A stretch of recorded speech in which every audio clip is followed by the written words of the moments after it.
crois, tu es aussi là, non? Président Olengankoya Fonis a outaki co-organisé conférence de presse na siège ya parti politique naye pour éclaircir population par rapport à menace au azwaki na résidence ya fait président Etienne Tshisekedi na limité et pas ya ba combattant ya IDPS wana ba mirmir e yokanaki na ndenge ya mabe pour na personnalité naye yango alingaki a éclaircir public toyokaye na micro ya Congo Info. Donc croyez-moi ici, mesdames et messieurs, au moment où je vous parle, ma pensée est en train d'y aller tout droit à la mémoire de cet illustre disparu.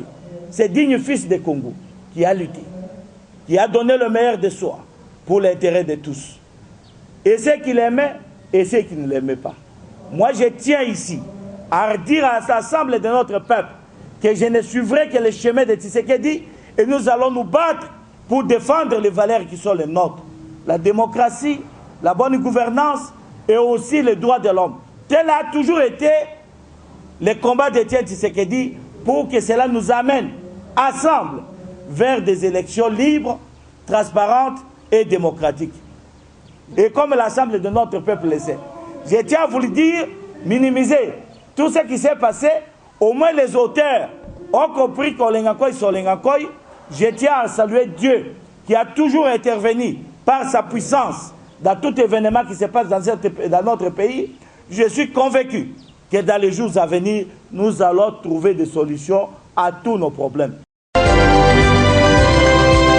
Population ya RDC ezali lisusu ko comprendre était depuis accord ya Senko et Bima kino lelo conclusion pour na kobimisa premier ministre ezali ko salemate majorité pe rassemblement bazali ko avancer ba raison na ndenge na bango population a komi kolobela mingi ba évêque ya Senko po esengeli na bango kotia pression et pas ya ba politicien ya ba côté nyonso mibale po bayeba koyokana pour na kobimisa premier ministre.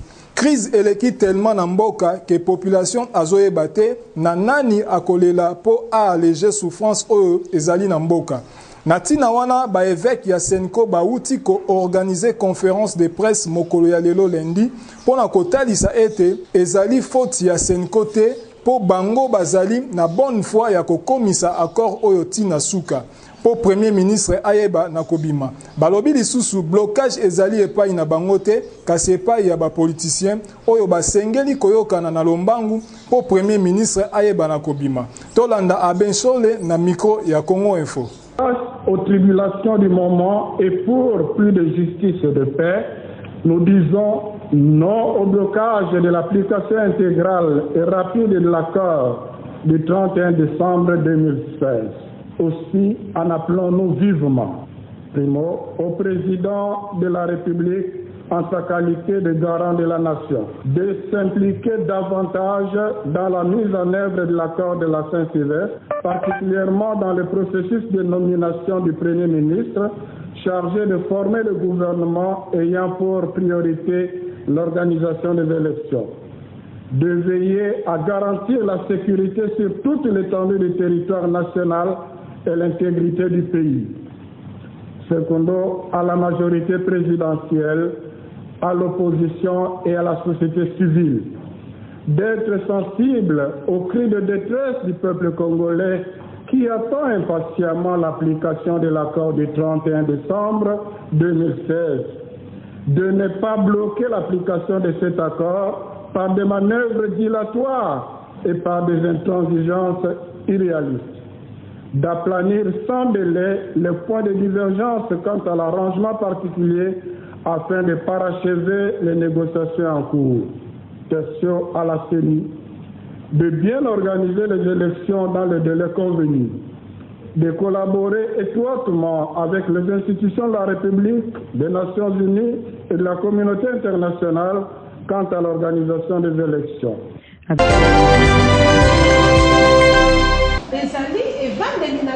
Tokoti na mois de mars oyo ezalaka mois de la femme topé le 8 mars oyo molongo mobimba ezali ko commémorer la journée internationale de la femme na yango ba état major ezala ya ba parti politique ezala ya mangomba ya société civile bazali komilengele pona kokundola journée ya le 8 mars ba mama ya ICD batikala ki simate en prélude ya mois de mars pe pona kolenge la journée le 8 mars babandi kosangana pona mabongisi ya mois de la femme. Tango ba mama baye kosala musala oyo ya kobongisa mboka musala ya politique esengeli te totambola mutu pamba na kati ya mutu eloko te koloba bilobela te sanza ya mars sanza ya ba mama ezali koya biso ba mama tokotambola bitambola tambola koloba bilobela te yango wana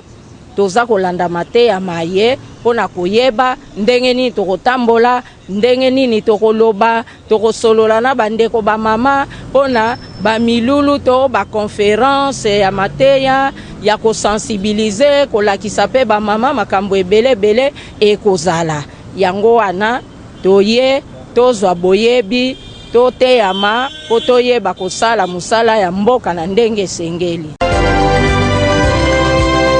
Kino lelo yo esika ya kokunda président Etienne Tshisekedi ya UDPS na noye banite. Et comme lokola masano ya ping-pong entre gouvernement na parti UDPS.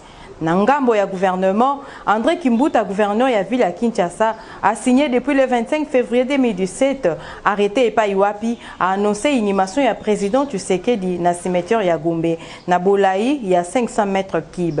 Na Bongo, UDPS, na Nzela ya Augustin Kabou. Ya espace gouvernement a pesa Kibango kasi baza na mawa pambate bayoka ki décision ya André Kimbuta na nzela ya média pe balobi bafandi kimia bakosala commentaire ata mokote. Selon Augustin Kabouya, démarche ya Kimbuta, gouverneur ya Kinshasa, ezali ko créer confusion entre IDPS pe famille ya Etienne Tshisekedi. Toeba été Etienne Tshisekedi a koufaki depuis le 1er février 2017 na Bruxelles, kino lelo yo nanu akunda mite.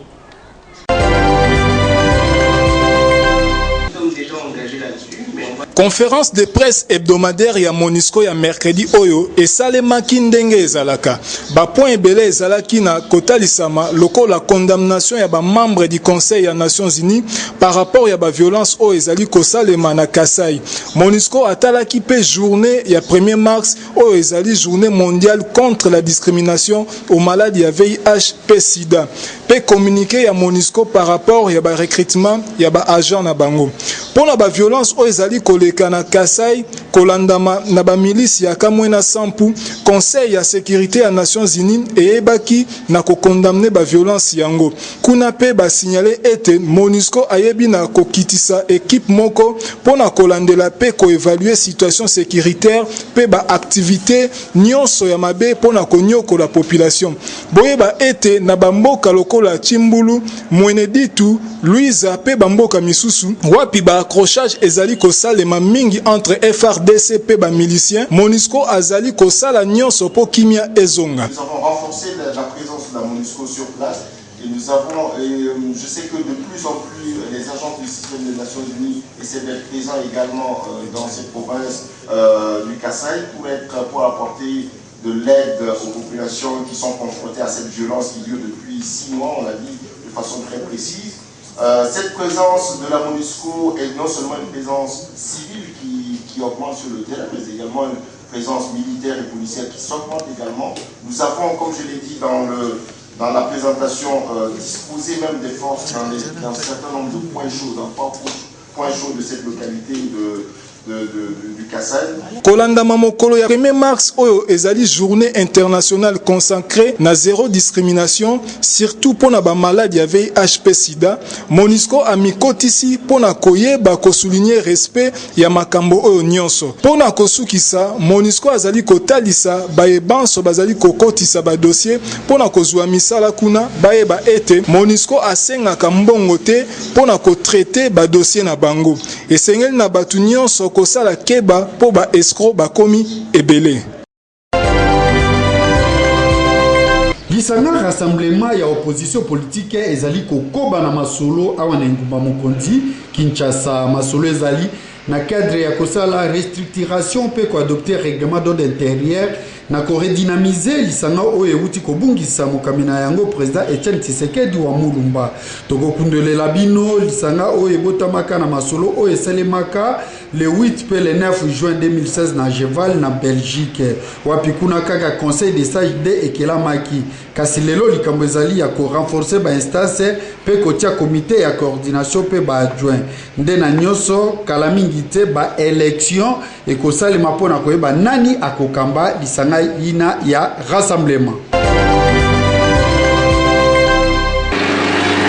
Société nationale d'assurance SONAS Nabokuse na ndenge azali kokumbela masolo na ye ya jeudi sinistre na esengo mingi talaka ba congolais pe ba kinois ezala ba personne vivant avec handicap ezala ba paya oyo ba pona ekolo Congo démocratique lokola deuxième patrie na bango bazali na esengo ya ko assurer ezala mituka ndako masuwa bebomoyi na bango po yango ezali na litomba mingi talaka ba uti ko traiter pe ko futa plus de 189 dossiers dont 95 dossiers na direction générale P 94 dossiers na 21 agences à travers ville province ya Kinshasa agence ya commune na Gombe 12 dossiers par agence ya Sosimate 9 dossiers agence ya Limete 8 dossiers agence ya Njili P Kitambo 7 dossiers par agence ya Kasavu P Bandalungwa 6 dossiers par agence ya Wileri 4 dossiers agence ya Masina Barumbu P 30 juillet 3 dossiers par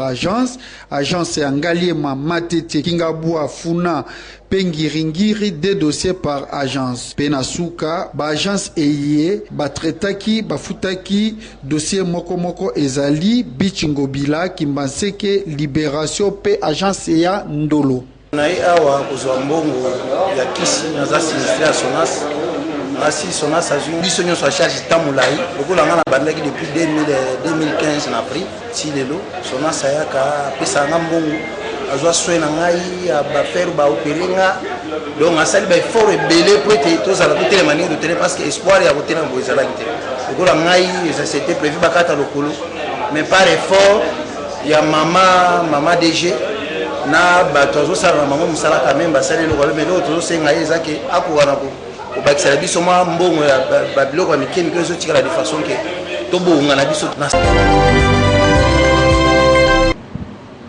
bandeko tika to esebino ete mosala nyonso ezalaka na lifuti nango soki ozosala malamu makambo malamu ezolanda yo soki mpe ozosala mabe makambo mabe kolanda yo mais tika to esebino ete na ministère ya plan oyo ezali dirigé par son excellence Jean-Lucien Mbusa Tongba mosala ezokokende malamu na ndenge moke te ye azolandela badépartement nyonso oyo ezali na baresponsabilité na ye tika to esebino ete autaki kosuspendre motu oyo azalaki mokonzi ya comité national d'action de l'eau, de l'hygiène et de l'assainissement au babengaka CNEA et H ya un cycle.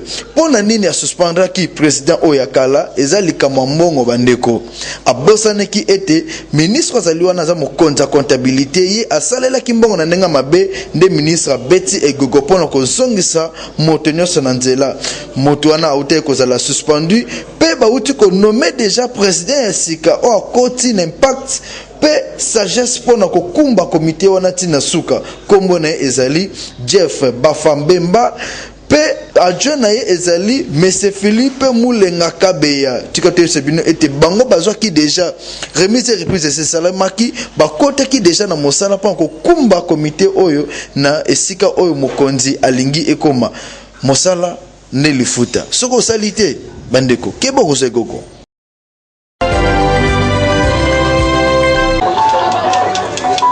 Mokolo ya mardi mama Ementa administrateur ya sika ya wenze ya Gambela ayebaki kotambola wenze mobimba ya Gambela kosolola na ba vendeur pona kotalisa bango situation ya ba fausse information elobi ete depuis akomi mokonzi na Gambela amatisi ba taxe pe atie mibeko ebele pona konyokola ba vendeur pe lisusu communiqué oyo etambolaki na wenze mobimba kotinda ba vendeur na grève équipe na bino ya Congo Info ekitaki sur place na wenze ya Gambela etambolaki na mama administrateur ya sika Ementa kasi constate osali kobanda na porte ya monene pe bakwenyoso ya Gambela oyo tokotaki ata vendeur moko te a contesté mama administrateur kutu au contraire bavander basepeli na koya na ye pe bazali kosepela na départ ya bakonzi ya kala. Toyoka bavander na micro ya Congo Info. 5000 6000 la kocha moi likelimba moi mbonga bana ndule mona donc te ma passe jaki sipu que le que prévu to tekate mais mutebe kiti mwanda mdeto tandi biloko poto monde basoda ya bike non botanda mama lobi a retiré parole wana makambo wana yebya ngote sima wana ba président misusu ya ba syndicat ya bavander 4 na wenzi ya Gambela bazanga ki pe malobate sima ye moko pe mama Ementa asolola kina bavander na 4 ya wenzi.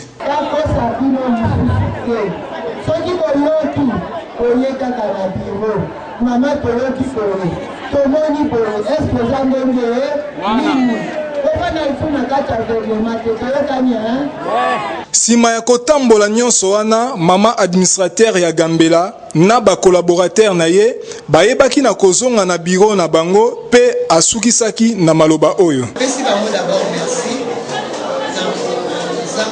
na konvoya kotosa maloba oyo longo banité oyo boyokaki lokola grève ezalaki bango balingi kimia te balingi mpe ordre te mbala nsima soki boyoki ndenge wana nakosepela ete boyaka na biro naza awa mpona bino oye na biro si un problème oye kosolola na ngasi te boyokaka libanga parceke na kati ya marché meme na kati ya bandako na biso mokonzi azalaka neti ya bandako ezala papa chef ya ndako awa na Gambela nga nazo représente l'état na kati ya marché soki problème ezali boyoki nga dozwi problème wana considération mais so boyoki nga te boyoki bato mosusu bozwanga considération te mais boye seulement na bureau mpona koverifie kokozala sur na o boyoki. Félicitations à Félix Tshisekedi Tshilombo plutôt et puis à Pierre Numbi. Pourquoi? Parce qu'ils ont été choisis. Hein. Alors, je dirais ceci. Tout comme moi et beaucoup de la population congolaise pense que ce n'est pas une bonne chose de mettre quelqu'un qui vient de la majorité, fraîchement, et le mettre à la tête de l'opposition. C'est comme si on salit l'opposition. Mais je le remets un tout petit peu à l'histoire de Moïse.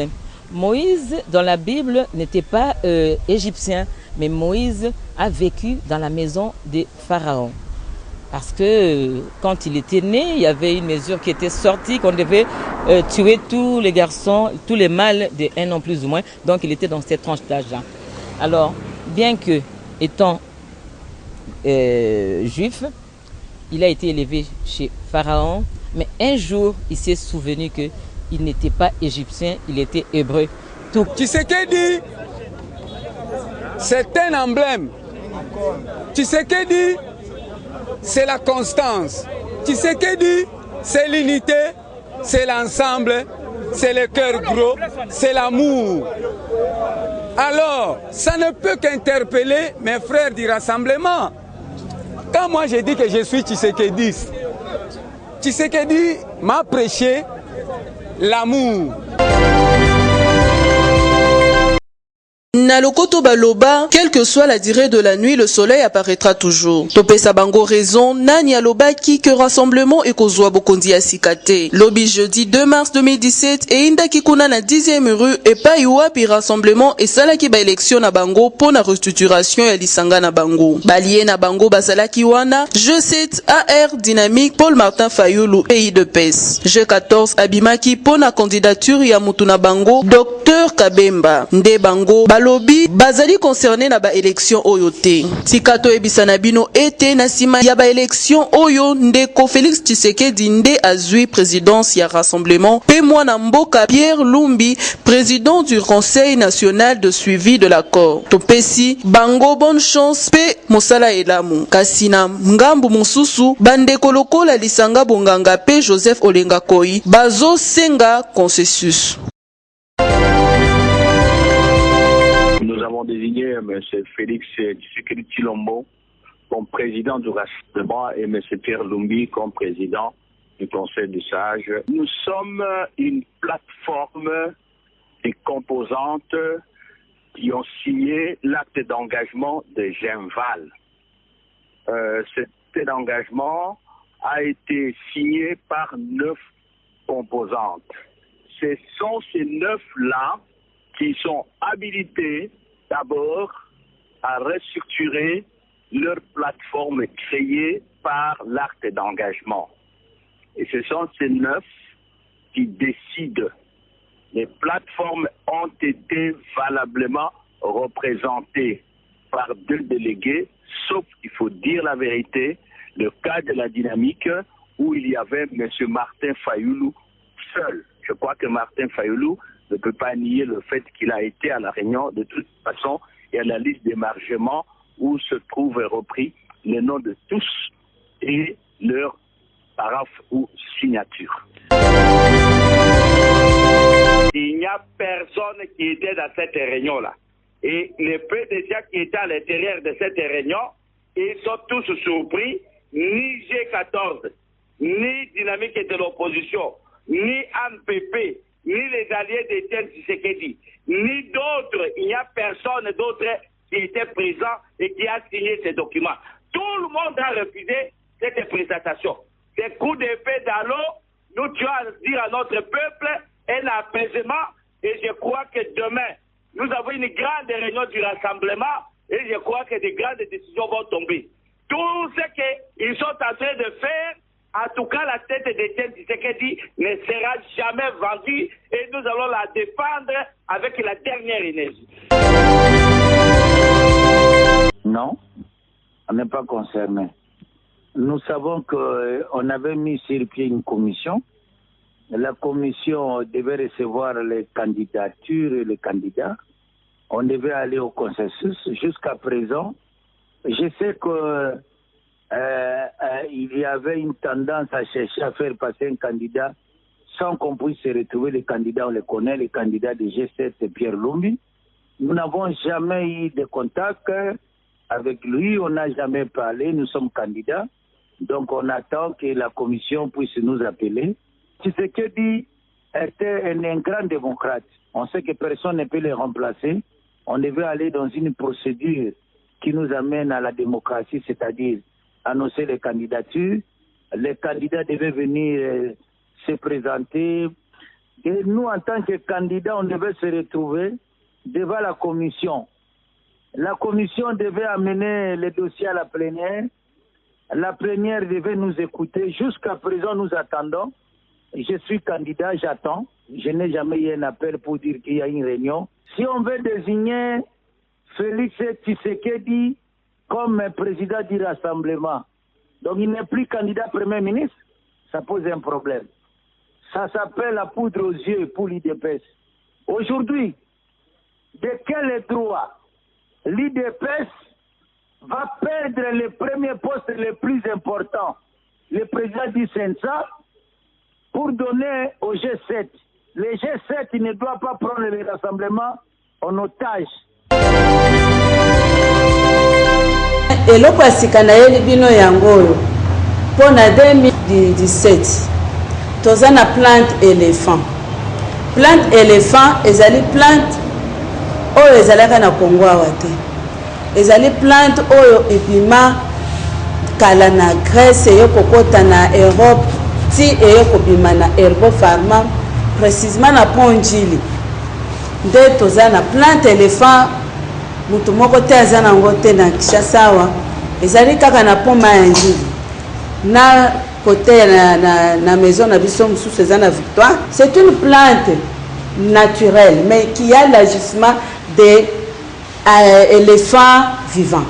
Ezali na nyama moko tobenga njoko na lingala kombo ya nzete wana eyokokota kombo wana po nini pona makasi ya nzete wana plante moko ezali na nyonso na kati nango nzete wana yango nde ezwika ba plante nyonso mokilemeli azwango ye moko azwiku ya ba plante nyonso mokili amikotisa ngo ye moko tobenga o plante éléphant suko plante wana eko esunga maladi nyonso oyo tobelaka na samu kilo aza makasi moko kosakana te mais soko pesi mutaza na hémorroïde ata azaki na maladi mususu esili même eli pona hémorroïde mutameli o loketo esalanga pasi ekozala hémorroïde na kezo kiswa na ameli yango abanda kobota te mabota ifongwami boni boye kaka ntango nameli plante oyo na mabota efongwani mwasi mobali ndenge moko eza plante miraculeuse oyo papa Jackson ayebisaki bino la fois passée qu'il y a aussi des miracles dans les plantes médicinales yo ye mpona hémorroïde mais ntango ozolela hémorroïde wana okomi na 7 ans 8 ans na libala obota te mais justement quand tu prends ces plantes là na mabota mbala moko nde bato baye kodécouvrir c'est que plante oyo mosala na ye azosala ebele okozala lelo olamuki na bolembo nzoto kolemba mela plante éléphant soka omeli ka plante éléphant force ya nzoto ezongi c'est que oyo elembisaki nzoto oyebi yango te me éléphant ayebi yango akotushe yango mpe obiki hémorroïde devant plante éléphant c'est rien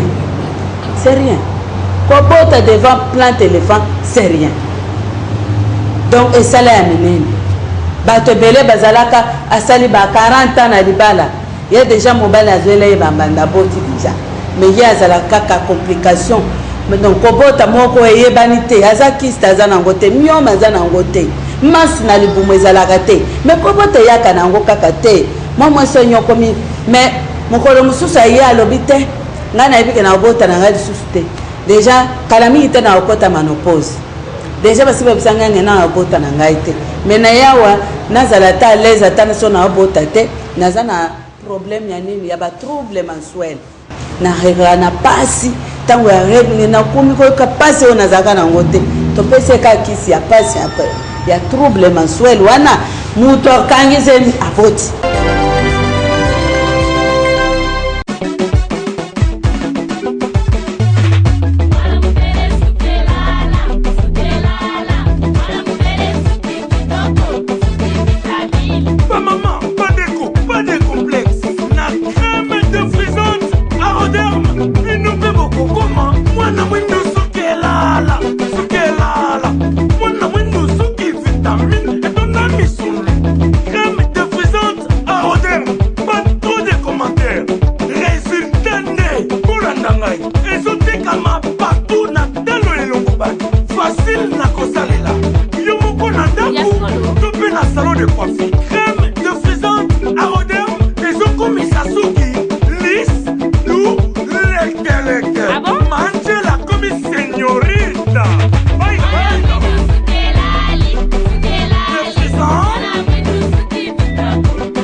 Pas de complexe. Nga pesuki nanga leke.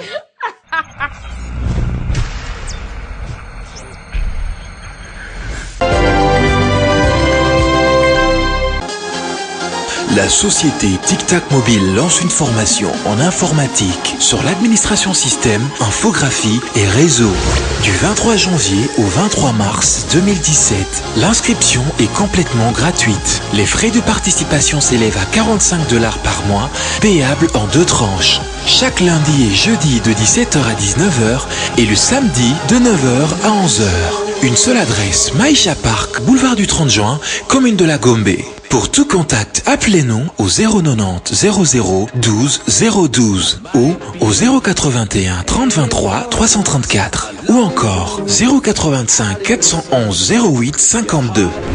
Hâtez-vous car les places sont limitées. Tic Tac Mobile, le meilleur choix, votre formation. It's been a long time, I've been looking for you, I've been searching for you, but now you're here with me.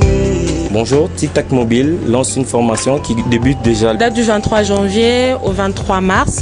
Venez nombreuses, maman, papa. Frais de participation s'élève à $45 à payer pendant 2 mois. Donc au lieu de payer $90, on paye 45. L'inscription est gratuite. Donc, venez nombreux, on vous invite, venez, vous n'allez pas être déçus. Venez plusieurs personnes, venez en ce lieu pour vous inscrire ici à Maïcha Park parce que le cours commence déjà. C'est une formation de 2 mois qui consiste à une formation en informatique. Le lieu, c'est Maïcha Park, Arrêt Royal, dans la commune de la Gombe.